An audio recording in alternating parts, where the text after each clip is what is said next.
అనే మాటనే మనకు కనబడుతున్నది. లాస్ట్ టైమే ఇంకో మాట కూడా జ్ఞాపకం చేశాను.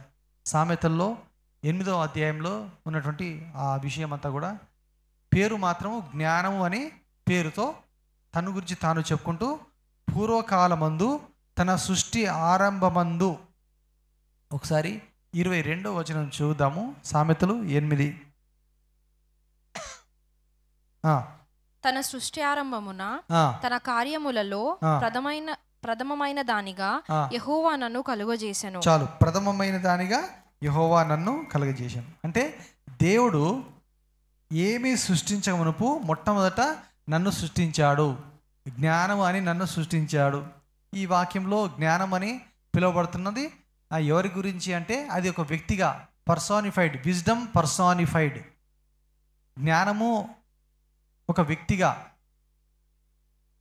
చిత్రీకరించబడి ప్రకటింపబడుతున్నది యేసు ప్రభువుని గురించి అని మరి అనేక మంది భక్తులు చెప్తూ ఉంటారు. ప్రథమమైన వానిగా నన్ను సృష్టించాడు అనేటువంటి మాట. ఆ భాగం అంతా కూడా మీకు టైం ఉంటే ఇంటి దగ్గరికి వెళ్ళిన తర్వాత మరలా చూసుకోండి. యెషయా గ్రంథంలో కూడా ప్రభువు చెప్తున్నాడు, నేనే మొదటి వాడను, నేనే కడపటి వాడను. ఇప్పుడు ఇందాక మీరు పాట కూడా పాడారు, స్తుతి ఆరాధనలో మొదటి పాట పాడారు కదా, మొదటివాడా కడపటి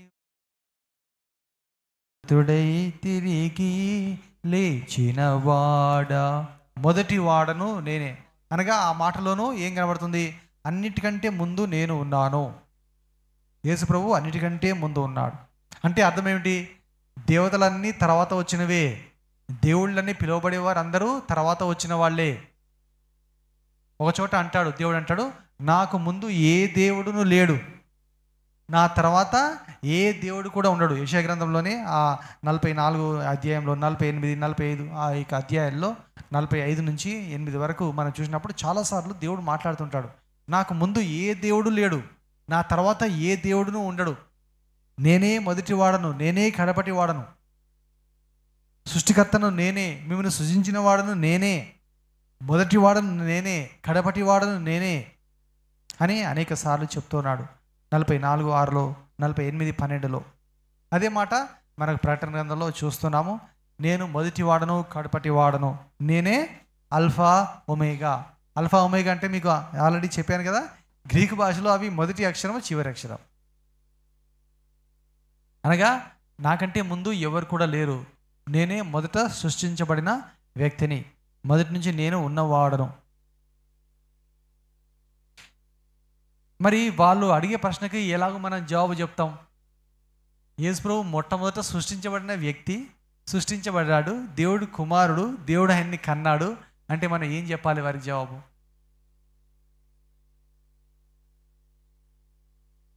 ఒకానొక టైంలో తండ్రి కుమారుడైన యేసు ప్రభువును పుట్టించాడా? తండ్రి ఉన్నప్పటి నుంచి యేసు ప్రభువు లేడా? చాలా కాలము తండ్రి ఉన్న తర్వాత ఒకానొక టైంలో సృష్టిలో ఇంకా ఏది స్టార్ట్ చేయకముందు, ఏది సృష్టించక మునుపు మొట్టమొదట ఫస్ట్ కుమారుని సృష్టించాడా? అలా చేస్తే గనక దేవునితో సమానుడని మనం ప్రభుని అనలేము. ఏమిటి భావం, ఏమిటి రహస్యం అనగా తండ్రి, కుమారుడు, పరిశుద్ధాత్మ వారు ముగ్గురు ఏకమై మొదటి నుంచి నిరంతరము ఉన్నారు. అది సత్యము. కానీ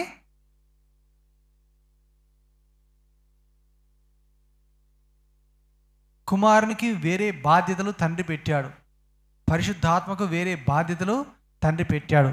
వారి టైం వచ్చినప్పుడు వారు ప్రత్యక్షమయ్యారు. వారు ప్రత్యేకింపబడి వారి వారి పనులు వారు నిర్వహిస్తూ, బయలుపరచబడి వారి కార్యములు నిర్వహిస్తూ వస్తూ ఉన్నారు. దేవునికి స్తోత్రం చెప్తాం, హల్లెలూయా. ఇక క్రొత్త నిబంధనలోకి వస్తే ముఖ్యముగా యోహాను రాసినటువంటి సువార్తలోను, ఆయన రాసిన పత్రికలోను, తర్వాత ప్రకటన గ్రంథంలోను, ఇవి మాత్రం కాకుండా కేవలము కొలస్సీ పత్రికలో మాత్రమే ఆయన మరి ఉనికిని గురించి ప్రత్యేకంగా రాస్తున్నాడు. యోహాను సువార్తలో మనకు తెలిసిన మాటనే, ఆది యందు వాక్యం ఉండెను, వాక్యము దేవుని యొద్ద ఉండెను, వాక్యము దేవుడై ఉండెను. ఆదిలోనే ఆయనే ఉన్నాడు, ఆ వాక్యము దేవుని యొద్ద ఉండెను. ఎప్పటి నుంచి? ఆది నుండి, మొదటి నుంచి వాక్యము దేవుని యొద్ద ఉన్నది. ఆ వాక్యము దేవుడై ఉండెను, దేవునితో సమానంగా ఉండెను, దేవుడై ఉండెను. ఆ వాక్యమును దేవుని యొద్ద ఉండెను, ఆ వాక్యమే దేవుడై ఉండెను. కానీ శరీరధారిగా సమయం వచ్చినప్పుడు మన మధ్యలో ఆయన తను తాను కనపరుచుకున్నాడు. ఒకసారి శాస్త్రులు పరిసయ్యులు ఆయనతో తర్కిస్తూ ఉండగా, మాట్లాడుతున్నప్పుడు యేసుప్రభువు మాట్లాడుతూ ఏమన్నాడంటే, నేను అబ్రహాము పుట్టక మునుపే ఉన్నాను అనే మాట చెప్తూ ఉన్నాడు. అది యోహాను సువార్త 8వ అధ్యాయం చూద్దాము.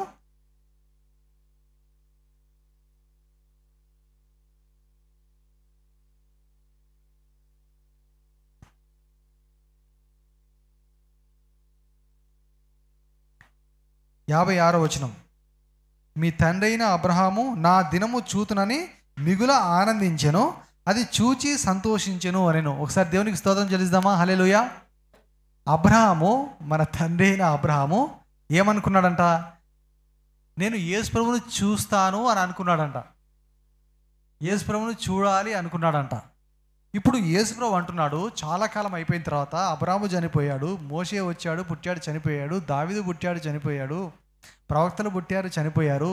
యేసుప్రభు ఇప్పుడు శరీరధారిగా వచ్చాడు, ప్రజల మధ్య నివసిస్తూ ఉండగా ఆ శాస్త్రులు పరిశీలతో తర్కిస్తూ మాట్లాడుతున్నప్పుడు, మీ తండ్రి అయిన అబ్రహాము నన్ను చూడాలని ఆశించాడు, ఉబలాటపడ్డాడు, చూచి ఆనందించాడు అంటున్నాడు. హల్లెలూయా. అది చూచి సంతోషించను. ఇప్పుడు యూదులు, ఏంటయ్యా నీకు ఇంకా 50 సంవత్సరాలు కూడా లేవు, నీకు ఇంకనో 10 సంవత్సరాలైనా లేవు. ఉన్నాయా? ఎన్ని సంవత్సరాలు ఉన్నాయి యేసుప్రభువుకి? అప్పుడు 30 దాటింది. చనిపోయేటప్పటికి 33.5 సంవత్సరాలు లెక్క పండితులు కట్టారు. శరీరధారిగా వచ్చి 30 సంవత్సరాలు దాటింది అంతే. కానీ వాళ్ళు ఏమంటున్నారు, నీకు ఇంకా 50 ఇయర్స్ కూడా లేవు, నువ్వు యవనస్తుడిగా ఉన్నావు. అబ్రాము నిన్ను చూశాడంటావేంటి? అప్పుడు యేసుప్రభువు అన్నాడు, అబ్రహాము పుట్టక మునుపే నేను ఉన్నాను అని మీతో నిశ్చయముగా చెప్పుచున్నాను అనెను. కాబట్టి వారు ఆయన మీద రవ్వుటకు రాళ్ళు ఎత్తిరి గాని యేసు దాగి దేవాలయం నుండి బయటికి వెళ్ళిపోయాను. దేవునికి స్తోత్రం చెప్దాం. హల్లెలూయా. ఏమంటున్నాడు యేసు ప్రభు? అబ్రహాం పుట్టక ముందే నేను ఉన్నానయ్యా, ఉన్నాను అనువాడు పంపాడు మీ మధ్య, కానీ మోషే చెప్పుపో ప్రజలకి అనగానే వాళ్ళకి కోపం వచ్చేసింది. యవనస్తుడు, నిన్న మొన్న పుట్టాడు, 50 సంవత్సరాలు కూడా లేవు, అబ్రహాం పుట్టక ముందే ఉన్నాడంటాడేంటి? ఈయనకి పిచ్చి పట్టిందా? చలో కొడదాంపా, ఈయన దేవుడు అంటాడు, దేవుని కుమారుడు అని చెప్పుకుంటున్నాడేంటి?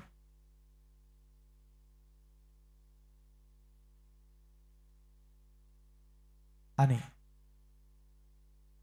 ఆది కాండంలో 18వ అధ్యాయంలో మనం చూసినప్పుడు అబ్రహాము కూర్చొని ఉన్నాడు.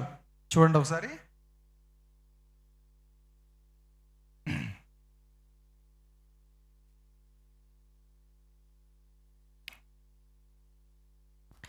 ఈ మాటలన్నీ కూడా నేను వదిలిపెట్టేయచ్చు, స్కిప్ చేసేయచ్చు, డైరెక్ట్గా వేరే మాటల్లోకి వెళ్ళిపోవచ్చు. కానీ ఎందుకు ఈ విషయాలన్నీ కూడా నేను బాగా చెప్తున్నాను, లోతుగా చెప్తున్నాను? ఇలాంటి విషయాలపైన చాలామంది మనసు పెట్టరు, ఆలోచన చేయరు, ప్రభుని గురించి తెలుసుకోవడానికి ఆశపడరు, ఏవైనా స్టోరీస్ వినడానికి ఇష్టపడతారు. జరిగిన ఒక వ్యక్తి గురించి ఏదైనా స్టోరీ చెప్పొచ్చు కదయా, నీతి పాఠం చెప్పొచ్చు కదయా అని అనుకుంటారు. వాటిని వినడానికి ఎక్కువగా ఇష్టపడతారు. ఏదైనా కథలు, స్టోరీస్, జరిగిన సంఘటనలు వినడానికి ఇష్టపడతారు. ఇలాంటివి వినడానికి ఎక్కువగా ఇష్టపడరు సంఘం విశ్వాసులు, నేర్చుకోవడానికి ఇష్టపడరు. నేను చెప్పే వాక్యంలో థియాలజీ ఎక్కువ ఉంటుంది. సిస్టమాటిక్ థియాలజీ అంటారు, బైబిల్ కాలేజ్ సబ్జెక్టులలో సిస్టమాటిక్ థియాలజీ అంటారు. ఆ విషయాలు ఎక్కువగా ఉంటాయి. ఎందుకంటే ఎక్కువ మంది క్రైస్తవులు, ఎక్కువ మంది విశ్వాసులు వీటిని నేర్చుకోవడానికి ఇష్టపడరు. అందుచేత గమనించండి. ఆది కాండము 18వ అధ్యాయం 1 నుంచి. మరియు మమ్రే దగ్గరనున్న సింధూర వనములో అబ్రహాము ఎండవేళ గుడారపు ద్వారమందు కూర్చుని ఉన్నప్పుడు యెహోవా అతనికి కనబడెను. గట్టిగా దేవునికి స్తోత్రం చేద్దాం. హల్లెలూయా. ఇది యేసు ప్రభు వాళ్ళతో చెప్పిన మాట. ఇది ఆ యూదులు అడుగుతున్నప్పుడు అబ్రహాము నన్ను చూడాలని అనుకున్నాడు, ఆశపడ్డాడు, చూచి ఆనందించాడు. అది ఈ సంఘటన. శారాను గురించి చెప్పడానికి, గర్భం దాలుస్తావు నువ్వు అని చెప్పడానికి, శుభవచనం చెప్పడానికి అబ్రహామును దేవుడు దర్శించాడు. హల్లెలూయా. ఆ దర్శించిన టైం ఇది, సందర్భం ఇది. యెహోవా అతనికి కనబడెను. అతడు కన్నులెత్తి చూచినప్పుడు 3 మనుషులు అతని ఎదుట నిలబడి ఉండిరి. అతడు వారిని చూచి గుడారపు వాకిటి నుండి వారిని ఎదురుగుటకు పరిగెత్తి నేల మట్టుకు వంగి. ఇంకా ఆ స్టోరీ అంతా అక్కడ ఉన్నది. వారితో సంపాదించాడు, వారిని కూర్చోమన్నాడు, ఆతిథ్యం ఇచ్చాడు, మంచిగా వంట సిద్ధం చేయించాడు, శారాను గురించి చెప్పాడు, జరగబోయే సంఘటన గురించి చెప్పాడు, పుట్టబోయే కుమారుని గురించి చెప్పాడు.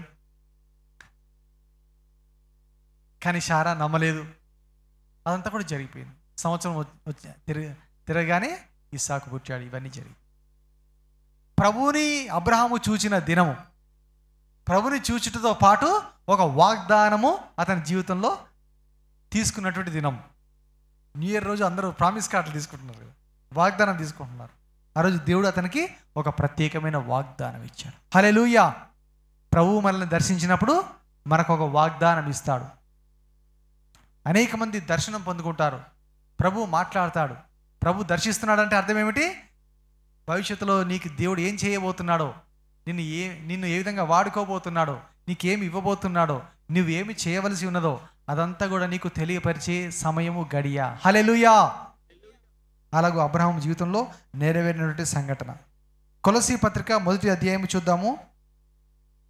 దీంట్లో అద్భుత రీతిగా పౌలు ఆ 2-3 వచనాలు ప్రభుని గురించి వివరించి చెప్పాడు. అలాగే ఇంకా ఏ పత్రికలోనూ మరి ఆ మాటను వివరించలేదు. కొలసీ పత్రిక 1వ అధ్యాయం 15వ వచనం నుంచి 17 వరకు మనం చూద్దాం. ఆయన అదృశ్య దేవుని స్వరూపి అయి సర్వ సృష్టికి ఆది సంభూతుడై ఉన్నాడు. ఇప్పుడు మనం చదివిన మాట ఏమిటో చూశారా మీరు? ప్రకటనలో మనం ఏం చూసాము? ఆయన దేవుని సృష్టికి ఆది అయి ఉన్నాడు, ఆది సంభూతుడై ఉన్నాడు. యేసు ప్రభు ఎవరంట? అదృశ్య దేవుని యొక్క స్వరూపము. బైబిల్ ఏం చెప్తుంది? దేవుని ఎవరు చూచి బ్రతకలేరు. ఎవరైనా దేవుని చూస్తే ఏమవుతారంట? చనిపోతారంట. ఆ వెలుగు అలాంటిది, ఆయన రూపం అలాంటిది, దేవుని యొక్క మహిమ అలాంటిది, ఆయన తేజస్సు అలాంటిది. ఎవరు దేవుని చూసి బ్రతకలేరు. మోషేతో కూడా అదే మాట చెప్పాడు దేవుడు. మోషేకేమో చాలా ఆశ ఉన్నది. ఏమన్నది? నేను దేవుని చూడాలి, తండ్రిని చూడాలి, దేవుడైన యెహోవాను నేను చూడాలి. ఎలా? ఇప్పుడు ఏం చేయాలి? మోషే ఆశ నెరవేర్చాలి. మోషే ఆశపడుతున్నాడు దేవుని చూడాలని. ఎలా చేద్దాం ఇప్పుడు? దేవుడు ఏమన్నాడంటే, మోషే నేను నిన్ను కప్పుతాను, నేను దాటిపోయి నా వెనుక పార్శ్వం మాత్రం కొంచెం మట్టుకు చూడడానికి నీకు అనుమతిస్తాను. నా ముఖాన్ని నువ్వు చూడలేవు మోషే, నా మహిమను నువ్వు చూడలేవు మోషే. ఎవరైనా నన్ను చూస్తే బ్రతకలేరు, చనిపోతారు. యోహాను సువార్తలో ఆ మాట చూస్తాం మనం కదా. 1వ అధ్యాయంలో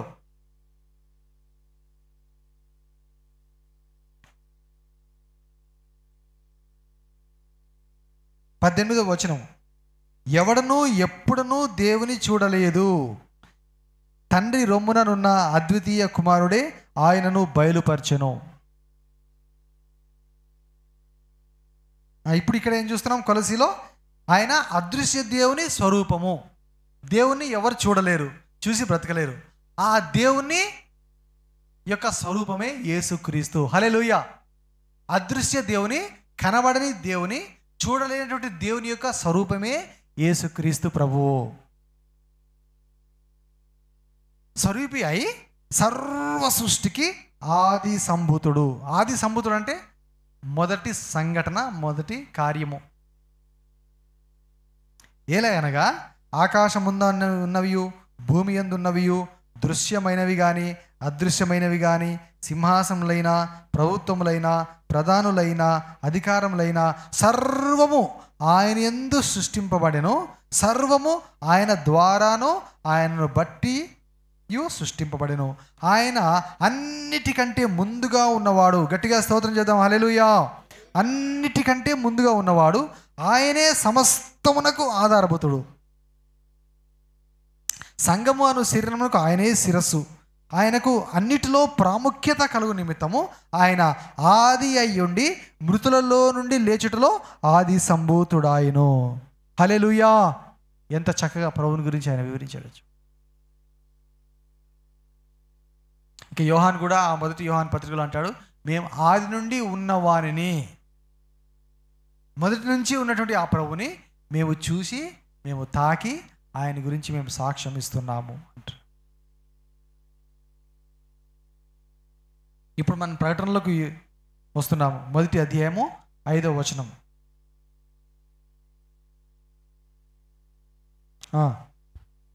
మృతులలో నుండి ఆది సంభూతుడిగా లేచినవాడు, భూపతులకు అధిపతి. చాలు. చనిపోయిన వారిలో కూడా, చనిపోయిన తర్వాత తిరిగి లేచే వారిలో కూడా యేసు ప్రభు మొదటివాడు, అందరికంటే ముందున్నవాడు. ఈ సృష్టి అంతటిని చూసినప్పుడు అన్నిటికంటే ముందు ఉన్నవాడు ఆయనే.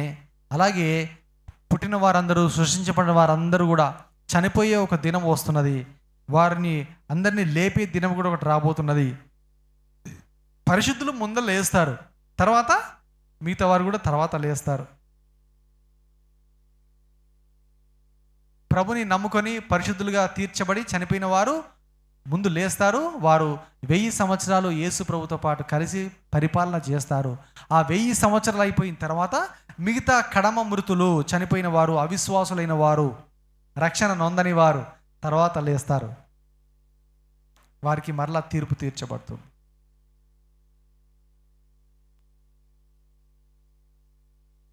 ఓకే, ఇప్పుడు నెక్స్ట్ కింది భాగంలోనికి వెళ్దాము, అసలైన అంశంలోనికి వెళ్దాము. ప్రకటన 3వ అధ్యాయము 15వ వచనం.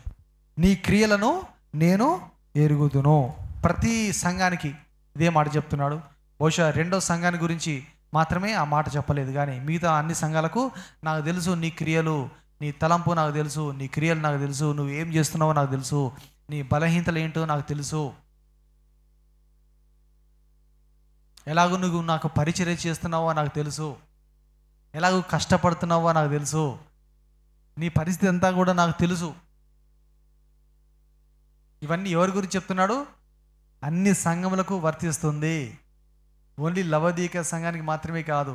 ఇప్పుడున్న ఈ 7 సంఘములన్నీ కలిపి మొత్తం ప్రపంచంలో ఇప్పుడున్న సంఘములన్నిటికీ సందేశము దేవుడు మాట్లాడుతున్నాడు. ఈ కడవరి దినంలో ఈ సందేశము సంఘములన్నిటికీ చాలా అవసరమై ఉన్నది. ఎందుకంటే సంఘం యొక్క సహజ స్థితి మనం అద్దంలో మనం చూసుకున్నప్పుడు మన స్థితి ఎలాగైతే కనబడుతుందో అలాగే మన ఆత్మీయ స్థితి, మన హృదయము మనకు దేవుడు చూపిస్తున్నాడు. ప్రతి ఒక్కరి జీవితాన్ని ఈ 7 సంఘాలతో మాట్లాడటం ద్వారా దేవుడు మనకు చూపిస్తున్నాడు. హల్లెలూయా. ఎవరి స్థితి ఎలాగున్నదో అద్దంలో దేవుడు చూపిస్తున్నాడు. ఇదిగో చూసుకోండి, 7 సంఘాల గురించి మాట్లాడుతూ చూసుకోండి, మీ ముఖాన్ని చూసుకోండి, మీ తలంపులు చూసుకోండి, మీ దేహము మీ ఆంతరంగ పురుషుని ఇందులో చూసుకోండి అని దేవుడు మాట్లాడుతూ ఉన్నాడు. నీవు చల్లగానైనను వెచ్చగానైనను లేవు. నీవు చల్లగానైనను వెచ్చగానైనను ఉండిన మేలు. నీవు వెచ్చగానైనను చల్లగానైనను ఉండక నులివెచ్చగా ఉన్నావు గనుక నేను నిన్ను నా నోట నుండి ఉమ్మివేయనుద్దేశించుచున్నాను. ఇంతకన్నా కఠినమైన మాట బైబిల్లో ఇంకొకటి లేదు. ఒక సంఘముతో మాట్లాడుతూ, ఒక విశ్వాసితో మాట్లాడుతూ, ఎవరితో మాట్లాడుతున్నాడు దేవుడు? సంఘముతో అంటే ఎవరితో? విశ్వాసులు, రక్షణ పొందినవారు, ప్రభు వాక్యము ఎరిగినవారు, ప్రభువుని ఎరిగినవారు, దేవుని వాక్యము ఎరిగినవారు, వారితో దేవుడు మాట్లాడుతున్నాడు. క్రొత్త వ్యక్తులకు కాదు, అన్యులకు కాదు, వాక్యం తెలియని వారికి కాదు, వాక్యము బాగుగా తెలిసిన వారే, బోధ వింటున్నవారు, సత్యం ఎరిగినవారు, రక్షణ పొందినవారు. వారికే దేవుడు చెప్తున్నాడు. ఏమని అంటున్నాడు? నీవు చల్లగానైనా లేవు, వెచ్చగానైనా లేవు. ఎలా ఉన్నావు? నులివెచ్చగా ఉన్నావు. కాబట్టి నేను నా నోట నుండి నిన్ను ఉమ్మివేయని ఉద్దేశించుచున్నాను. ఎంత భయంకరంగా ఉందండి. ఎప్పుడైనా ఎవరైనా మీ మీద ఉమ్మి వేశారా? ఎవరైనా ఉంటే చెప్పండి. ఎవరైనా ఎప్పుడైనా మీ మీద ఉమ్మి వేశారా? ఒకసారి ఊహించుకుంటే ఎలా ఉంటుంది? ఎలాగుంటుంది ఊహించుకుంటే? బాబు మంచిగా వేసావు, ఉమ్మేసావు, థ్యాంక్ యూ బాబు, పో అంటావా? అంటారా? ఎవరైనా ఉమ్మి వేస్తే జీవితంలో మర్చిపోయే సంఘటన నాది? జీవితంలో మర్చిపోతారా ఆ సంఘటన? చెప్పండి ఎవరైనా.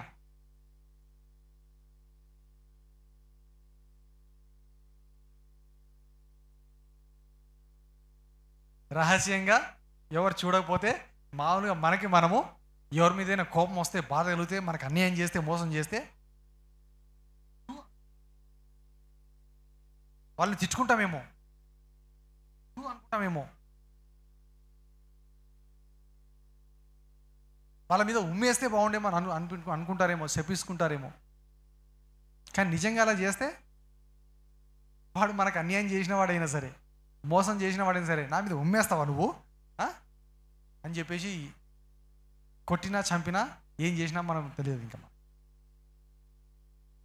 కానీ యేసుప్రభు అంటున్నాడు, నేను నా నోట నుండి నీ మీద ఉమ్మి వేయని ఉద్దేశించుచున్నాను. ఒకవేళ యేసుప్రభు ముందు మనం నిలబడినప్పుడు, తీర్పు దినమందు ఆయన ఎదుట నిలబడినప్పుడు నిజంగానే మన మీద ఉమ్మి వేస్తే, ఆయన ముందు నిలబడిన తర్వాత నేను నీకు ఏం పని అప్పగించాను, నువ్వు ఏం పని చేశావు, నమ్మకంగా ఉన్నావా, యథార్థంగా ఉన్నావా, టైం అంతా ఏం చేశావు, నీకు ఇచ్చిన జీవితకాలం ఏం చేశావు, ఒక్క దెబ్బ కొట్టి ఉమ్మి వేస్తే ఎట్లా ఉంటుంది? అందరు నిలబడతారు, పరిశుద్ధులు అందరూ నిలబడతారు, అందరితో పాటు మనం నిలబడతాం.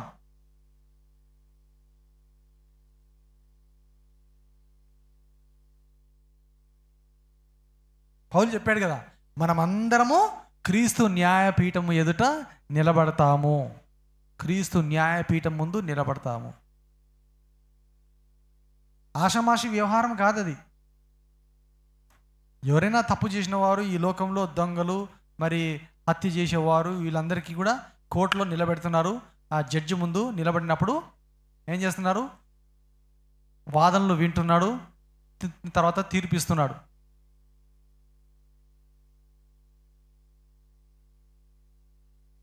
ఈ లోక సంబంధంగా ఆ న్యాయాధిపతుల ముందు, జడ్జిల ముందు నిలబడ్డప్పుడే వారికి ఎలాగుంటుంది? అలాంటిది పరలోకమందుండే సృష్టికర్త అయిన దేవుడు, న్యాయాధిపతి అయిన దేవుడు తన ముందు నిలబడినప్పుడు ఉమ్మి వేస్తే ఎలాగుంటుంది? నేను నా నోట నుండి మీ మీద ఉమ్మి వేయాలనుకుంటున్నాను. ఎందుకు? ఉమ్మి వేయించుకునే పరిస్థితిలో మీరు ఉన్నారు అంటున్నాడు. ఎవరు? లోకస్తులు కాదు, మనమే, సంఘస్థులు, విశ్వాసులు ఉమ్మి వేయించుకునే పరిస్థితిలో ఉన్నారు అంటున్నాడు. నువ్వు చల్లగా లేవు, వెచ్చగా లేవు, పూర్తిగా లోకంలో లేవు, పూర్తిగా విశ్వాసంలో లేవు.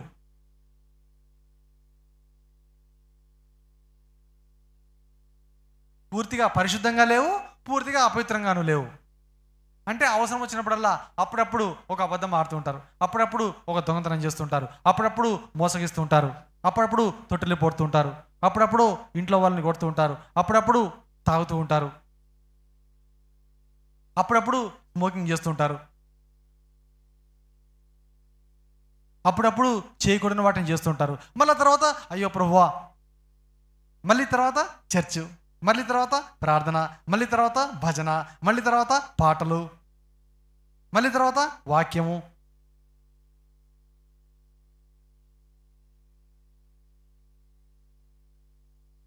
దీనినే ప్రభు ఏమంటున్నాడు? నీవు చల్లగా అయినా లేవు, వెచ్చగా అయినా లేవు, కానీ నులివెచ్చని స్థితిలో ఉన్నావు. కాబట్టి నేను నా నోటి నుంచి నేను ఉమ్మి వేయాలనుకుంటున్నాను. అంటే దేవుడు ఏమంటున్నాడు? ఉంటే చల్లగా అయినా ఉండయ్యా నువ్వు, లేకపోతే వెచ్చగానే ఉండు. నువ్వు లోకంలో ఉండాలనుకుంటున్నావా? లోకస్తుల్లాగా ఉండాలనుకుంటున్నావు, ఉంటే మొత్తం అందులోనే ఉండు, తర్వాత నరకానికి పోతావు. నువ్వు సగం సగం ఎవరు ఉండమన్నారు? ఒకసారి నువ్వు విశ్వాసిగా మారిన తర్వాత, రక్షణ పొందిన తర్వాత పూర్తిగా వెచ్చగా ఉండు, దేవునికి ఆత్మ కలిగి ఉండు, దేవునికి అగ్ని కలిగి ఉండు, దేవుడిచ్చే వేడి కలిగి ఉండు. హల్లెలూయా. మళ్ళా నువ్వు చల్లగా ఎందుకు ఉండాలనుకుంటున్నావు?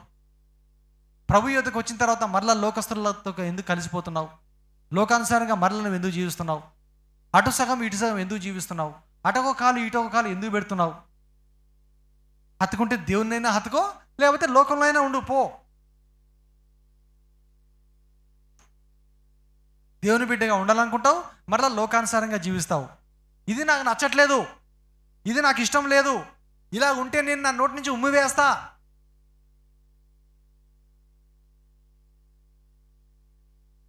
దేవుడు కావాలి, శరీర ఆశలు కావాలి, లోక సంబంధమైన కోరికలు ఆశలు అన్నీ కావాలి. ఇష్టానుసారంగా నువ్వు చేయాల్సిన అన్నీ చేయాలి. మళ్ళీ దేవుడు కావాలంటావు, పరలోకం కావాలంటావు, నిత్య జీవం కావాలంటావు, యేసు ప్రభు కృప కనికరం కావాలంటావు, పాటలు పాడాలని ఆశపడతావు, ప్రార్థన చేయాలని ఆశపడతావు, వాక్యం చెప్పాలని ఆశపడతావు, వాద్యములు వాయించాలని ఆశపడతావు. కానీ లోకానుసారమైనటువంటి అలవాట్లు వాటిని విడిచిపెట్టడానికి నీకు ఇష్టం ఉండదు.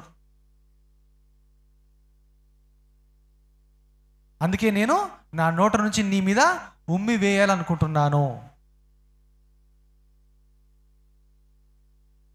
ఉమ్మి వేయాలనుకుంటున్నాను అని ప్రభు అంటున్నాడు. మన పరిస్థితి ఎలాగుంది ఒకసారి ఆలోచన చేద్దామా? పరీక్షించుకుందామా మళ్ళీ మనం? ఒకవేళ నీతో దేవుడు మాట్లాడుతున్నాడేమో, వ్యక్తిగతంగా ఎవరైనా అలాంటి స్థితిలో ఉన్నారేమో, ఉమ్మి వేయించుకునే స్థితిలో ఎంతమంది ఉన్నారో ఆలోచన చేసుకుందామా ఒకసారి?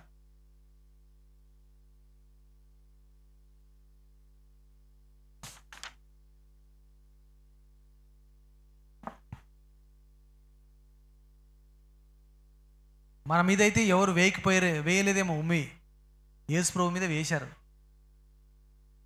వేశారా లేదా అమ్మా చెప్పండి? యేసు ప్రభు మీద ఉమ్మి వేశారా? మనం యేసు ప్రభు కంటే నీతివంతులమా? యేసు ప్రభు కంటే మనలో ఏమైనా మంచితనం ఉన్నదా? ఎందుకు యేసు ప్రభు మీద ఉమ్మి వేశారు? అయ్యో అయ్యో, ఎంత ఘోరమైన పరిస్థితి. ఆయన పరిశుద్ధుడు కదా, ఆయన మన రక్షకుడు కదా. యెషయా గ్రంథంలో మనం ఒక మాట చదువుతాం, ఏమిటది? మనము పొందవలసిన శిక్ష ఆయన పొందాడు, మనకు రావాల్సిన శిక్ష యేసు ప్రభు తన వేసుకున్నాడు. హల్లెలూయా. అంటే మరణానికి మనం పాత్రులము, శిక్షకు మనం పాత్రులము. మనము పొందవలసిన శిక్ష యేసు ప్రభు తన మీద వేసుకున్నాడు. మరి ఇప్పుడు యేసు ప్రభు మీద ఉమ్మి వేశారంటే దాని అర్థం ఏమిటి? మన మీద ఉమ్మి వేయాలి. మనము చేసే క్రియలను బట్టి, మన పనులను బట్టి మన మీద దేవుడు ఉమ్మి వేయాలి. కానీ దేవుడు మన మీద పడవలసిన ఉమ్మి తన మీద వేయించుకున్నాడు.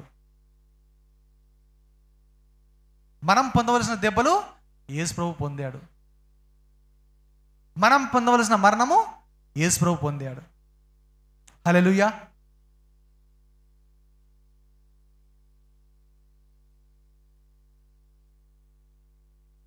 మత్తయి సువార్త 26:67 చూడండి.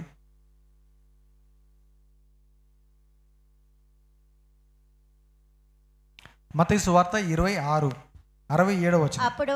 అప్పుడు వారు ఆయన ముఖం మీద ఉమ్మి వేసి ఆయనను గుద్దిరి.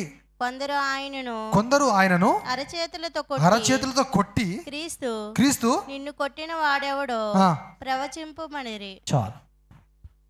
చూస్తున్నారా? రాత్రి మనం ఒక విషయం జ్ఞాపకం చేసుకున్నాం. యేసు ప్రభు ఎలా ప్రార్థన చేస్తున్నాడంట? వేదనతో, మహాద్రోధనతో ప్రార్థిస్తూ ఉంటే ఆ బాధ తట్టుకోలేక, జరగబోయే విషయం గురించి ప్రభు ముందుగానే ఎరిగిన వాడై, ఎలాగూ నన్ను హింసిస్తారు, ఎలాగూ నన్ను కొడతారు, ఎలా ఉమ్మి వేస్తారు, ఎలా ముళ్ళ కిరీటం పెడతారు, ఎలాగూ ఎత్తైన స్థలం మీదకి బలమైన సిలువను మోయించుకుంటున్నా తీసుకెళ్తారు, నేను తట్టుకోగలనా, భరించగలనా, ఓర్చుకోగలనా అందరు కలిసి ఏకంగా ప్రభుని సిలువ వేయము, సిలువ వేయమని ఎలా కేకలు వేస్తారు. ముళ్ళతో అల్లిన ఆ కిరీటం తల మీద పెట్టి ఎలాగూ నొక్కుతారు, ఎలాగూ రక్తం కారుతుంది, ఎలాగూ పక్కలో బల్లెంతో పొడుస్తారు, ఎలాగూ ప్రతి రక్తపు బుట్టంతా కూడా దార పోసేంత వరకు, ఎలాగూ కొరడాలతో కొడతారు.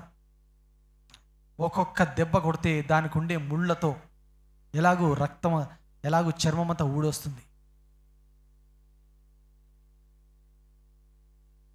అదంతా ఊహించుకొని జరగబోయే విషయాన్ని గురించి, తండ్రి ఈ గిన్నె నా యొద్ద నుండి తొలగించు, ఈ పాత్ర నా యొద్ద నుండి తొలగించు అనగా, ఈ శిక్ష ఒకవేళ సాధ్యమైతే, ఈ మరణ శిక్ష, ఈ సులువ శిక్ష సాధ్యమైతే నా యొద్ద నుంచి తొలగించు. అయినను నా చిత్తము కాదు, నా ఆలోచన కాదు, నీ చిత్తమే సిద్ధించునుగాక అని ప్రార్థన చేస్తూ ఉంటే చెమట అంతా కూడా రక్తపు బిందువుల వలె మారిపోయి కారిపోతుంది. ఎవరు కొట్టకపోయినా, కొరడ దెబ్బ కొట్టకముందే, ఆయనకు శిక్ష ప్రారంభం కాకముందే ప్రార్థిస్తుండగానే రక్తము కారుతున్నది, రక్తము కారు. ఎంత వేదన ఆయనలో ఉన్నది, ఎంత బాధ ఆయనలో ఉన్నది. అలాంటి పరిస్థితిని ఎదుర్కొన్న వ్యక్తి ఎవరైనా ఉంటారా? ఉండరు. మనుషులు, మానవులు, ఇంత బాధ ఎవరికి ఉండదండి, ఇంత కష్టం ఎవరికి ఉండదండి. అయ్యో నేను అనుభవిస్తున్న క్షోభ బాధ ఎవరికి ఉండదండి. నీవు అనుభవించేదానికంటే ఆ 100 రెట్లు యేసుప్రభు అనుభవించాడు ఆల్రెడీ. హల్లెలూయా. ఎవ్వరు యేసుప్రభులాగా కష్టము బాధ అనుభవించలేదు. మరి ఏం పాపం చేశాడు ఆయన? ఆయన ఏ పాపము చేయలేదు. కానీ నీవు చేసిన పాపము, నేను చేసిన పాపమే కారణం. మన పాపమే కారణము.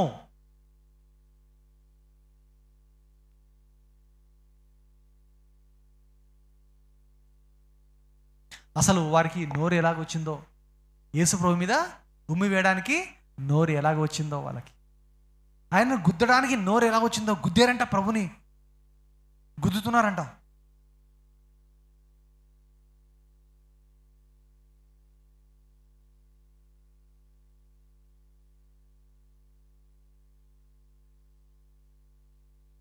మరణం నుండి రక్షించగలవాడు, పాపములు పరిహరించువాడు, సృష్టికర్తనే, మన సృష్టికి అంతటికి కారణభూతుడైన ఆ దేవుడు ఇంత బాధ అనుభవించాడు, ఉమ్మి వేయించుకున్నాడు. మన మీద వేయక మన మీద ఉమ్మి వేయాలి ప్రభు, మన మీద వేయకుండా తానే ఉమ్మి వేయించుకున్నాడు. అన్ని శ్రమలు భరించాడు, నిన్ను శిక్ష నుండి తప్పించడానికి, నిన్ను రక్షించడానికి.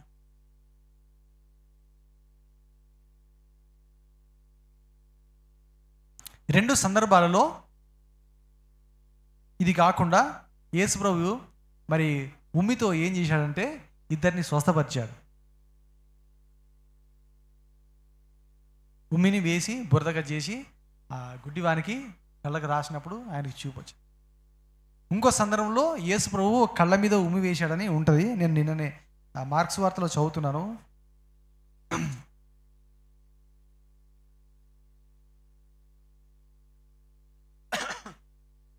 8వ అధ్యాయం మార్క్స్ వార్త 23వ వచనం. ఆయన ఆ గుడ్డివాని చేయి పట్టుకొని ఊరి వెలుపలకి తోడుకొని పోయి, ఎందుకో మనకు తెలియదు కానీ ఊరు వెలుపలకి తీసుకొని పోయాడంట గుడ్డివాడిని. దొరకలేదా మీకు? మార్కు 8:23. ఊరి వెలుపలకి తోడుకొని పోయి వాని కన్నుల మీద ఉమ్మి వేసి వాని మీద చేతులుంచి, నీకేమైనాను కనబడుచున్నదా అని వాడిని అడగగా, వాడు కళ్ళెత్తి, మనుషులు నాకు కనబడుచున్నారు, వారు చెట్ల వలె నుండి నడుచుచున్నట్లుగా నాకు కనబడుచున్నదని. అంతటా ఆయన మరలా తన చేతులు వాని కన్నుల మీద ఉంచగా వాడు తేరి చూచి కుదర్చబడి సమస్తమును తేటగా చూడసాగాను. గట్టిగా దేవునికి స్తోత్రం చెల్దాం. హల్లెలూయా. ఒకసారి యేసు ప్రభు తన ఉమ్మిని ఆయన గుడ్డివాని కన్నుల మీద ఉమ్మి వేసి స్వస్థపరచడానికి, బాగు చేయడానికి, కానీ ఖండించడానికి కాదు, శిక్షించడానికి కాదు, అతన్ని బాగు చేశాడు.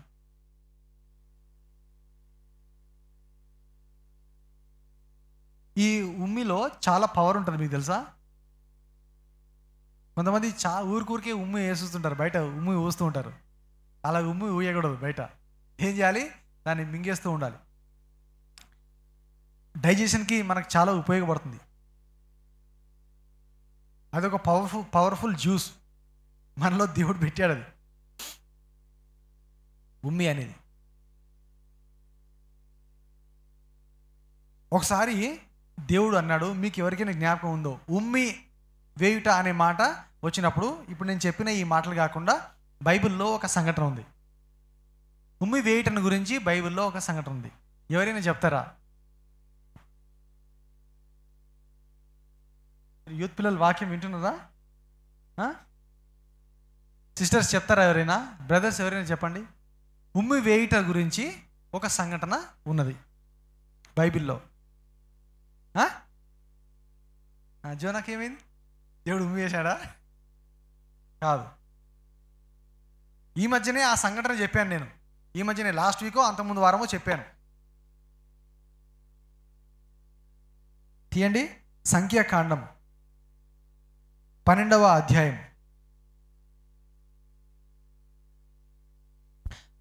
మోషే గురించి చెప్పాను కదా.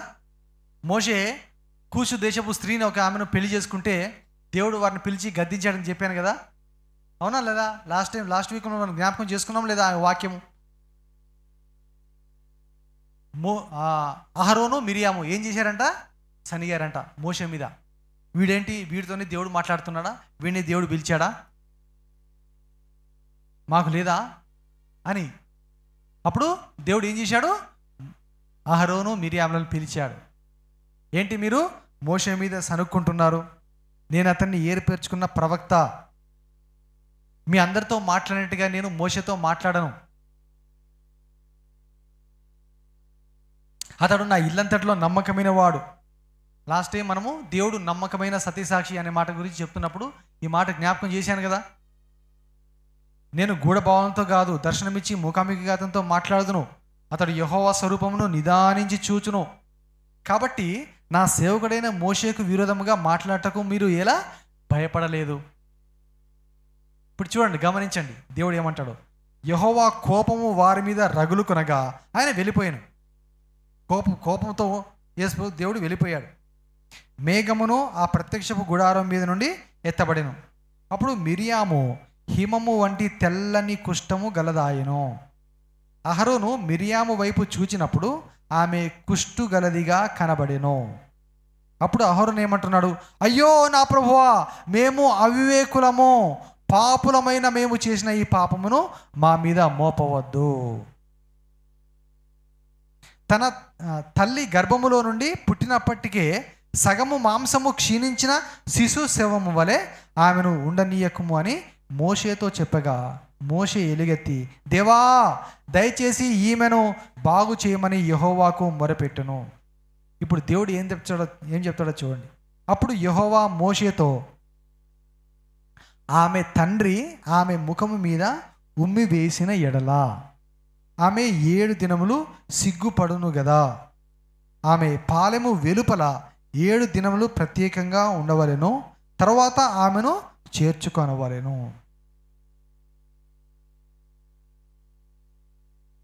ఏమన్నాడు దేవుడు? ఎవరైనా ఒక తండ్రి తన కుమార్తె మీద,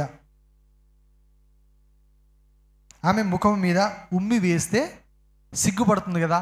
సిగ్గుతో తల ఉంచుకొని ముఖము చూపించుకోవడానికి ఉండదు కదా. 7 రోజులు ముఖం చూపించుకోకుండా ఉంటుంది కదా. 7 రోజుల తర్వాత అయినా సరే మరలా వచ్చి సమాధానం పడతలేదు నాకు తెలియదు. కానీ ఎవరైనా నిజంగా ఉమ్మి వేస్తే చాలా అవమానకరమైంది అది.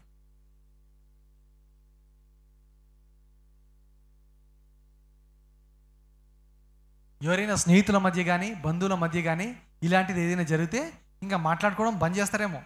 నా మీద ఉమ్మేస్తాడా వాడు, నా మీద ఉమ్మేస్తాడా, ఏమని నేను మనిషినా కాదా, నన్ను ఎలా చూస్తున్నాడు వాడు, అసలు నీ ఇప్పటి నుంచి వాడితో మాట్లాడను, ఇంకా వాడితో నాకు సంబంధం లేదు ఇంకా అని అనుకోరా?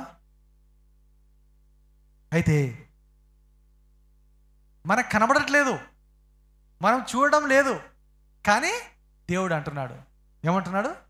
ప్రకటన 3వ అధ్యాయంలో ఇప్పుడు దేవుడు అంటున్నాడు, నీవు చల్లగా అయినా లేవు, వెచ్చగా అయినా లేవు, నులివెచ్చగా ఉన్నావు కాబట్టి నా నోట నుండి నేను నిన్ను ఉమ్మివేయనుద్దేశించుచున్నాను. ఎవరైనా ఉన్నారా ఆ స్థితిలో? సగమటు సగమిటు ఇంకా ఎవరైనా ఉంటున్నారా? ఏమి జీవితం అది? నామకార్థమైన జీవితంలో ఎవరైనా ఇంకా జీవిస్తూ ఉన్నారా? సరే, ఏమిటి ఆ స్థితి? నిలువెచ్చిన స్థితి అంటే ఏమిటి? చల్లగా అయినా లేరు, వెచ్చగా అయినా లేరు, నిలువెచ్చగా ఉన్నారు అంటే అర్థం ఏమిటి? 2 రకమైనటువంటి తలంపులు కలిగి ఉన్నారు, 2 రకమైన పనులు చేస్తున్నారు. దేవునికి ఇష్టమైన పని చేస్తున్నారు, దేవునికి కోపం పుట్టించే పని కూడా అప్పుడప్పుడు చేస్తూ ఉన్నారు. ఒక మంచి ఉదాహరణ నేను చూపిస్తాను. మొదటి రాజుల గ్రంథం చూడండి. మొదటి రాజులు 18వ అధ్యాయం. ఈ మధ్యనే చదువుకున్నాం ఈ యొక్క భాగం. 18వ అధ్యాయం. ఆ బయలు ప్రవక్తలతో ఏలియా మాట్లాడుతున్న సందర్భం. ఇశ్రాయేల్ ప్రజల్ని పిలిపించి వారు అన్య దేవతలని మొక్కి వాటిని సేవిస్తున్నటువంటి పరిస్థితిని బట్టి జీవం గల దేవుడైన యెహోవాను విడిచిపెట్టి, దేవుని గురించి తెలిసి కూడా, అద్భుతములు చూసి కూడా, ప్రభు యొక్క సామర్థ్యం తెలిసి కూడా మరలా తప్పిపోయి తొట్టిల్లిపోయి విగ్రహముల జోలికి పోయిన స్థితిని చూసి ఏలియా మాట్లాడుతున్నాడు. 21వ వచనం, 18-21. ఏలియా జనులందరినీ దగ్గరికి వచ్చి, ఎన్నాళ్ళ మట్టుకు మీరు రెండు తలంపుల మధ్య తడబడుచుందురు. యెహోవా దేవుడైతే ఆయనను అనుసరించుడి, బయలు దేవుడైతే వారిని అనుసరించుడి. చాలు ప్రజలారా, ఇశ్రాయేలులారా, యెహోవా దేవుడైతే ఆయన అనుసరించండి. అనుసరించండి అంటే పూర్ణ హృదయంతో సేవించండి, పరిశుద్ధంగా సేవించండి, యథార్థంగా సేవించండి. సగం కాదు. దేవుని సేవిస్తున్నామని చెప్పి మరలా సాతాను శిష్యులుగా, సాతాను అనుచరులుగా ఉండకండి. ఉంటే దేవుని వైపైనా ఉండండి, లేకపోతే సైతాన్ వైపైనా ఉండండి. ఉంటే దేవునిలో సంఘంలోనే ఉండండి, లేకపోతే లోకంలోనే ఉండండి. అటు సగం ఇటు సగం వద్దు. నిలువెచ్చని స్థితి వద్దు. చల్లగా అయినా ఉండండి, లోకంలో అయినా ఉండండి, వెచ్చగా అయినా ఉండండి, సంఘంలో అయినా ఉండండి, దేవునితో అయినా ఉండండి, ఆత్మానుసారంగా అయినా ఉండండి, శరీరానుసారంగా అయినా ఉండండి. అది కొంచెం ఇది కొంచెం, అది సగం ఇది సగం వద్దు. లేకపోతే నా నోటితో ఉమ్మివేయను ఉద్దేశించుచున్నాను. ఎన్నాళ్ళ మట్టుకు సగం ఉంటారు, ఎన్నాళ్ళ మట్టుకు లోకంలో సంఘంలో ఉంటారు, ఎన్నాళ్ళ మట్టుకు అది సగం ఇది సగం చేస్తారు. ఇక టైం వచ్చింది, నేను ఉమ్మి వేస్తాను, అందరి మధ్యలో నేను ఉమ్మి వేస్తాను. నీవు సిగ్గుపడతావు, ఇక నీ ముఖం చెల్లదు, ఇంకా నీ ముఖం ఎత్తుకోలేవు, నువ్వు ఇంకా పరిశుద్ధుల గుంపులో నిలవలేవు, ఇంకా నా సన్నిధిలో నిలవలేవు. ఇంకా చూస్తూ వస్తున్నాను. ఎంతకాలం నీకు కావాలి? ఎంత సమయం నీకు కావాలి? ఎన్నాళ్ళ మట్టుకు మీరు 2 తలంపుల మధ్య తడబడుతూ ఉంటారు? చాలదా? నేను మీకు ఇచ్చిన సమయం చాలదా? చర్చికి వస్తూ ఉంటావు, దేవుని సన్నిధిలో కనబడుతూ ఉంటావు, పరిశుద్ధుల గుంపులో కనబడుతుంటావు, మళ్ళా పోయి నీ ఇష్టానుసారంగా చేస్తూనే ఉంటావు. ఎన్నాళ్ళు అని దేవుడు అడుగుతున్నాడు. ఇక చాలు, నా నోటి నుంచి నేను ఉమ్మి వేస్తా.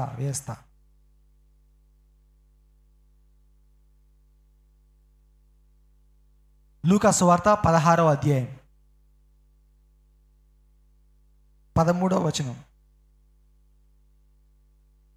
లూకా 16:13. ఏ సేవకుడును ఇద్దరు యజమానులను సేవింపలేడు.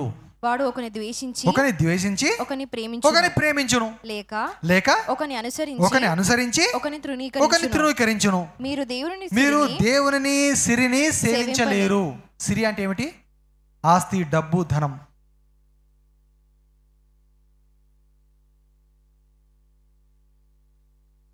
ఇద్దరు యజమానులు ఉంటే ఏమవుతుందంట? ఒకడిని ఎక్కువగా ప్రేమిస్తాడు, ఒకడిని ప్రేమించాడు, ఒకడు నచ్చుతాడు, ఒకడు నచ్చడు. మీరు దేవుని సేవించాలనుకుంటున్నారా? నన్ను సేవించాలనుకుంటున్నారా? రండి, యథార్థంగా సేవించాను. నన్ను సేవిస్తూ మరలా సాతానుకు శిష్యులుగా మీరు ఉండనేరు. అసాధ్యం. మీరు మరలా సాతాను దగ్గర పోరు. సాతాను అంటే ద్వేషిస్తారు, పాపం అంటే ద్వేషిస్తారు, చెడు క్రియలను అసహ్యించుకుంటారు. వాటి మీదకి మీకు ఇష్టం రాదు, ద్వేషం పడుతుంది. నిజముగా దేవుని సేవిస్తే, దేవుని ప్రేమిస్తే. లేదా మీరు లోకస్తులుగా జీవిస్తున్నారా, ఆ లోక సంబంధమైన అన్ని పాపములు చేస్తూ ఉన్నారా, లేకపోతే ఏదైనా ఒకటే పాపం మిమ్మల్ని ఏలుతుందా, నిన్ను పట్టి పీడిస్తుందా, ఒక బలహీనత పట్టి పీడిస్తుందా, మీరు ఇంకనూ దేవుని సేవించలేరు, దేవుని వైపు ఉండలేరు.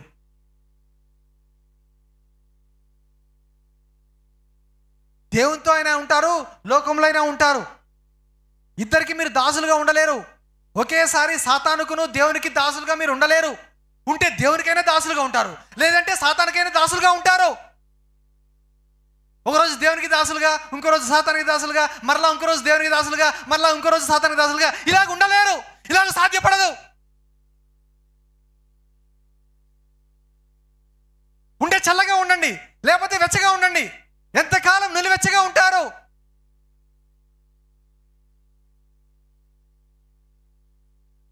అని దేవుడు అంటున్నాడు. యెహోషువ తన పని అంతా ముగించుకున్న తర్వాత, తన పని సంపూర్తి చేసుకున్న తర్వాత, ఇక తాను చనిపోయే టైం వచ్చేసింది. చనిపోయే టైం వచ్చింది. ప్రజలందరినీ సమకూర్చాడు. తన ముగింపు, ఫేర్వెల్ స్పీచ్, ముగింపు మాటలు చెప్తున్నాడు ప్రజలకి. యెహోషువ గ్రంథము 24వ అధ్యాయం. అప్పుడు ఒక పిలిపిచ్చాడు అందరికీ. మీరు యెహోవాను సేవిస్తారా, విగ్రహాలను, దేవతలు సేవిస్తారా? ఈరోజు మీరు కోరుకోండి. మీరు ఎవరిని సేవింప కోరుకొనినను నేనును నా ఇంటి వారును యెహోవాను సేవించదము. గట్టిగా దేవునికి స్తోత్రం చేద్దాం. హల్లెలూయా. మీరు ఎవరిని సేవిస్తారో మీ ఇష్టం, కోరుకోండి ఇప్పుడే. మీరు దేవతలు కోరుకుంటే దేవతలతో ఉండండి, యెహోవాను కోరుకుంటే యెహోవాను హత్తుకోండి, దేవతలను విడిచిపెట్టండి, వాటిని పారదోలండి, పాపములు పారదోలండి, బలహీనతలకు దూరంగా ఉండండి, చెడు క్రియలకు దూరంగా ఉండండి అని చెప్తూ యెహోషువ ఏమన్నాడో తెలుసా? మీ వల్ల కాదు, మీరు దేవుని సేవించలేరు, కష్టము, మీ ఇష్టం, మీరు కోరుకోండి. కోరుకుంటే గనక, దేవుని సేవించాలనుకుంటే గనక అంతా విడిచిపెట్టాలి, పాపం విడిచిపెట్టాలి, లోకం విడిచిపెట్టాలి, విగ్రహాలు అన్నీ విడిచిపెట్టాలి, చెడుతనం అంతా విడిచిపెట్టాలి. మీరు సేవించలేరు, దేవుని సేవించలేరు అంటున్నారు. యెహోషువ 24:19 వచనం. అందుకు యెహోషువ, యెహోవా పరిశుద్ధ దేవుడు. ఎందుకంటే దేవుడు పరిశుద్ధుడు. హల్లెలూయా. దేవుడు పరిశుద్ధ దేవుడు. ఆయన సేవించాలంటే పరిశుద్ధంగా ఉండాలి. నెక్స్ట్, రోషము గల దేవుడు. ఆయన మీ అపరాధములను, మీ పాపములను పరిహరింపని వాడు. మీరు ఆయనను సేవింపలేరు. చూస్తున్నారా, గమనిస్తున్నారా అందరూ? You cannot serve the lord God because he is Holi. ఆయన పరిశుద్ధుడు, ఆయన భయంకరుడు, ఆయన రోషము గలవాడు. ఆయన్ని సేవించదలుచుకున్న వారు సమస్తమును విడిచిపెట్టి పరిశుద్ధమైన జీవితానికి తమ తాము అప్పగించుకుంటేనే సాధ్యపడుతుంది. అనుకుంటున్నావా? రావాలనుకుంటున్నావా? పరలోకం కావాలనుకుంటున్నావా? నిత్య జీవం కావాలనుకుంటున్నావా? యుగయుగములు దేవునితో ఉండాలనుకుంటున్నావా? రా, అపవిత్రతను విడిచిపెట్టి, లోకాన్ని విడిచిపెట్టి పరిశుద్ధ జీవితంలోకి రా. అప్పుడు దేవుని సేవించగలుగుతావు. లేదా ఆ లోకంలోనే జీవించు, నరకాగ్నిగుండం పాలైపో. ఎవరు కాదనట్లేదు, దేవుడు బలవంతం చేయట్లేదు. కానీ అటు సగం ఇటు సగం ఉంటానంటావా? నేను తూ అంటాను, నా నోటి నుండి ఉమ్మి వేస్తాను అంటున్నాడు. చాలా కఠినమైన మాటని, చాలా బాధ కలిగించే మాట. కానీ ఒక దినమున ఆయన ముందు నిలబడినప్పుడు ఈ పని ఆయన చేస్తాను అంటున్నాడు. చేస్తాను. ఆ రోజు దాకా తెచ్చుకుందామా? ఉమ్మి వేయించుకునే పరిస్థితి తెచ్చుకుందామా? మన జీవితాన్ని ఇప్పుడే సరి చేసుకుందామా? యవనస్తులారా, ముఖ్యముగా మీరు ఆయన్ను సేవింపలేరు.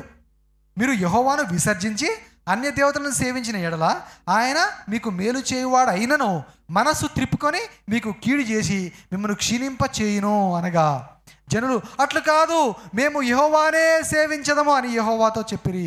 అప్పుడు యెహోషువ, మీరు యెహోవానే సేవించదమని ఆయనను కోరుకున్నందుకు మిమ్మల్ని గురించి మీరే సాక్షులై ఉన్నారంటే మేము సాక్షులమే. కానీ ఆ మాట మీద నిలబడ్డారా? ఇశ్రాయేలు ప్రజలు ఆ మాట మీద నిలబడ్డారా? లేదు. ఆయన చనిపోయిన వెంటనే తొట్టిల్లిపోయారు. మరలా అన్ని జనుల వైపు, అన్ని దేవతల వైపు, విగ్రహముల వైపు, వ్యభిచారం వైపు తిరిగారు. అందుచేతనే దేవుడు వారిని ఇంకో అన్ని దేశపు రాజుకి అప్పగించి శిక్షించి బాధపెట్టి ఈ స్టోరీ జరుగుతున్నాను. బైబిల్ స్టోరీ అంతా అదే. ఇశ్రాయేల్ ప్రజల కథ అంతా అదే. దేవుని సేవిస్తామంటున్నారు, కొన్ని రోజులు ఆయన సేవిస్తున్నారు, మళ్ళీ తప్పిపోతున్నారు, తొట్టిల్లిపోతున్నారు, పాపం చేస్తున్నారు, పడిపోతున్నారు. అయ్యో ప్రభువా తప్పు చేశామని మరలా పశ్చాత్తాపడుతున్నారు, మరలా ఆయన వైపు తిరుగుతున్నారు. ఇదే జరుగుతున్నది వారి జీవితంలో. అందుకే దేవుడు అంటున్నాడు, చూసి లాస్ట్ చివరిగా ప్రభు సంఘానికి ఇస్తున్న సందేశం ఇది. ప్రపంచంలో చెదిరిన సంఘములో విశ్వాసంలో జరుగుతున్న పరిస్థితి ఇది. ఏమిటది? నన్ను సేవిస్తారు, మళ్ళీ పోయి పాపం చేస్తారు, మళ్ళీ నా దగ్గరికి వస్తారు, నన్ను సేవిస్తారు. ఇక చాలు, ఉంటే చల్లగా ఉండండి, పోతే పోండి, లోకంలోకి పోండిగా. ఎవరు రమ్మన్నారు నన్ను? నా దగ్గర ఎవరు రమ్మన్నారు? చర్చిలోకి ఎవరు రమ్మన్నారు? నా సన్నిలో కనబడాలని మేము రమ్మన్నవాడు ఎవడు అనట్లేదా? దేవుడు అనట్లేదా? ఎవడు రమ్మన్నాడు? వేషధారణ ఎవరు చూపించమన్నాడు?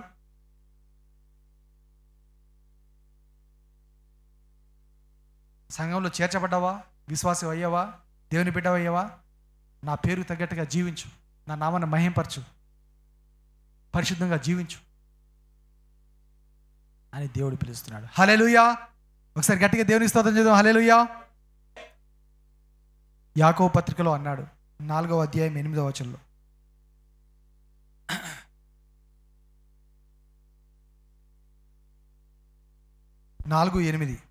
దేవుని యొద్దకు రండి, అప్పుడు ఆయన మీ యొద్దకు వచ్చును. పాపులారా మీ చేతులను శుభ్రము చేసుకొనుడి, ద్విమనస్కులారా మీ హృదయములను పరిశుద్ధపరచుకొనుడి. చాలు. ఏం మనసు కలిగిన వారంట? ద్విమనసు అంటే 2 మనసులు ఉంటాయంట మనిషి. అట్లెట్లా ఉంటాయి? 2 తలంపులు ఎట్లా వస్తాయి?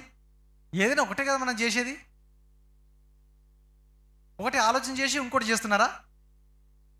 ఒకటి మాట్లాడాలనుకుని ఇంకోటి మాట్లాడుతున్నారా? రాదలా. హృదయము నిండి ఉండు దాన్ని బట్టి నోరు మాట్లాడను. మనం ఏది మాట్లాడాలనుకుంటామో అదే మాట్లాడతాం, ఏది చేయాలనుకుంటే అదే చేస్తాం. ఒకటి అనుకుని ఒకటి చేయము. ఎందుకు మీకు 2 మనసులు ఉన్నాయి? ద్విమనస్కులారా అని గద్దిస్తున్నా. 2 తలంపులు మీరు కలిగి ఉన్నారు. ఏదైనా ఒకటి కలిగి ఉండండి. చివరి మాట, ప్రకటన 22:11 వచనం. అన్యాయము చేయువాడు ఇంకను అన్యాయమే చేయనిమ్ము, అపవిత్రుడైన వాడు ఇంకను అపవిత్రుడుగానే ఉండనిమ్ము, నీతిమంతుడు ఇంకను నీతిమంతుడుగానే ఉండనిమ్ము, పరిశుద్ధుడు ఇంకను పరిశుద్ధుడుగానే ఉండనిమ్ము. ఇదిగో త్వరగా వస్తున్నాను, వాని క్రియ చొప్పున ప్రతివానికి ఇవ్వడానికి నేను సిద్ధపరిచిన జీతము నా యొద్ద ఉన్నది. నేనేమంటానో తెలుసా? ఈ వాక్యాన్ని 2 భాగాలు చేస్తున్నా. ఈ మాటని 2గా డివైడ్ చేస్తున్నా. అన్యాయం చేయవాడు అన్యాయమే చేయనిమ్ము, అపవిత్రుడైన వాడు అపవిత్రుడిగానే ఉండను. ఇది చల్లని స్థితి అంటున్నా. తర్వాత 2 మాటలు, నీతిమంతుడుగానే ఉండనిమ్ము, పరిశుద్ధుడుగానే ఉండను. ఇది వెచ్చని స్థితి. చల్లగా ఉండేవారు చల్లగా ఉండనివ్వు, వెచ్చగా ఉన్నవారు వెచ్చగా ఉండనివ్వండి.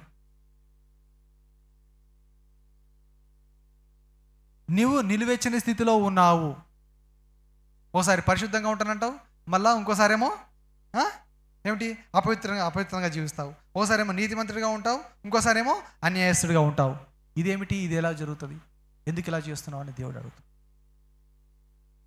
అయ్యా, అన్యాయస్తుడిగా ఉంటే ఉండు, అట్లాగే ఉండు. లేదా మారితే పూర్తిగా పరిశుద్ధుడిగా మారు, నీతిమంతుడిగా మారు. నీతిమంతుడిగా అయినా ఉండు, అన్యాయస్తుడిగా అయినా ఉండు, పరిశుద్ధుడిగా అన్నా ఉండు, అపవిత్రుడిగా అన్నా ఉండు. ఏదైనా ఒకటి ఎంచుకో, కోరుకో, దాని ప్రకారం నిలబడు. దానికి తగిన ప్రతిఫలము జీతము నా దగ్గర ఉన్నది నేను ఇస్తాను. నిలువెచ్చగా ఉంటే మాత్రము నేను ఉమ్మి వేస్తాను అని ప్రభుత్వం. మోకరించండి, ప్రార్థన చేద్దాం.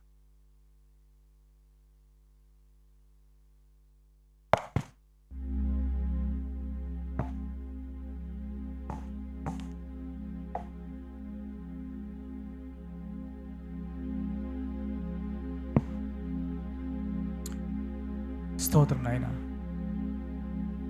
భయంకరమైనటువంటి పరిస్థితి, సంఘంలో ఉన్నటువంటి పరిస్థితిని ప్రభువా నువ్వు చూపిస్తున్నావు, అద్దంలో చూపిస్తున్నావు నాయన. ఉమ్ము వేయించుకునే పరిస్థితిలో ఎంతమంది ఉన్నారో తమ్ము తాము సరి చేసుకుంటకు, నూతన తీర్మానం తీసుకుంటకు సహాయం చేయి.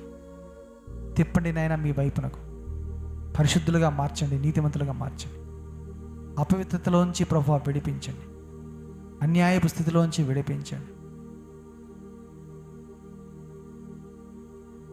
జీతము నా దగ్గర ఉందంటున్నావు తండ్రి, కనికరించి సంఘాన్ని జ్ఞాపకం చేసుకోండి, సిద్ధపరచండి. వాక్యాన్ని అందరి హృదయంలో ఫలింపచేయండి. అనేక మందికి మారు మనసు రక్షణ దయచేసి సహాయం చేయండి. సమాధానంతో అందరు నింపమని యేసు నామమున వేడుచున్నాను తండ్రి.